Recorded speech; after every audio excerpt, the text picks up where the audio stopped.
حضور آپ حضرت صالح علیہ السلام کے زمانے کے بارے میں ہمیں کچھ بتا سکتے، اور جو ایک اونٹنی جو ان کے ساتھ ذکر فرمائی گئی؟ حضرت صالح کا اصل واقعہ یہ ہے کہ حضرت صالح ایک اونٹنی پر سوار ہو کر تو تبلیغ کے لیے باہر جایا کرتے تھے. ان کا اپنا قبیلہ منکر ہو چکا تھا، اس لیے وہ چاہتے تھے دور دور چلے جائیں اونٹنی پہ چڑھ کے. تو اس کو ناقۃ اللہ کہتے ہیں، اللہ کی اونٹنی.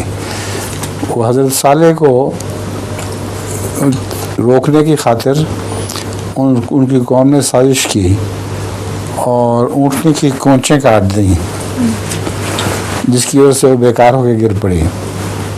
حضرت صالح نے ان کو ڈرایا بھی تھا کہ اگر تم نے اس کو کوئی نقصان پہنچایا تو تم پکڑے جاؤ گے 3 دن کے اندر اندر. تو انہوں نے پھر بھی جرأت کی، اور اس کے بعد حضرت صالح اس جگہ کو چھوڑ کے چلے گئے، اور آپ کے ساتھی جو ایمان لائے تھے، اور وہ جو اونٹنی تھی وہ تو خیر مر گئی وہیں بیچاری. تو اس کا قوم پہ ایک ایسا عذاب آیا کہ ملیا میٹ ہو گئے، وہ ان کا کوئی نشان باقی نہیں رہا. یہ واقعہ ہے حضرت صالح کا اور اس اونٹنی کا. ٹھیک ہے. اور لطیفہ کیا ہے آپ کا ہے کوئی؟ اچھا.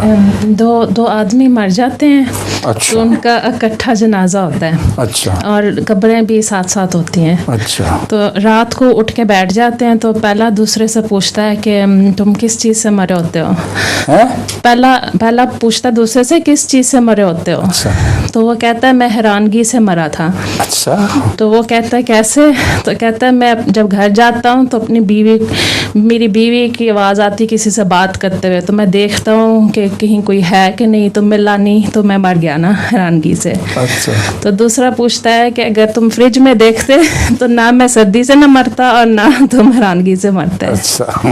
آخری کیا تھا؟ جب تم فریج میں دیکھتے تو نہ میں سردی سے مرتا نہ تم حیرانگی سے مرتے.